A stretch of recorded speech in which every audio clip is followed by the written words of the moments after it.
Si ricomincia da un confronto aperto, partecipato, per scrivere delle proposte da mettere a disposizione della città.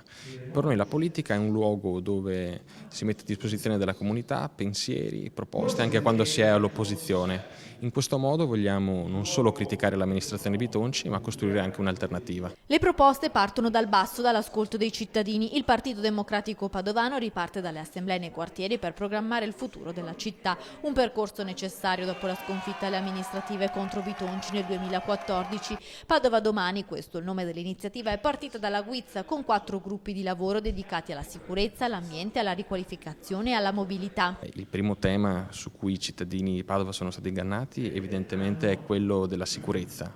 Dalle promesse della campagna elettorale ai fatti c'è un'enorme distanza. Noi oggi proviamo a parlare di questo tema, ma più in generale di uno sviluppo, di una riqualificazione dei nostri quartieri e delle nostre periferie. E in tema di mobilità, il PD in Consiglio Comunale in questi mesi ha portato le istanze dei cittadini dopo il cambio dei percorsi dei bus pubblici deciso da Bus Italia.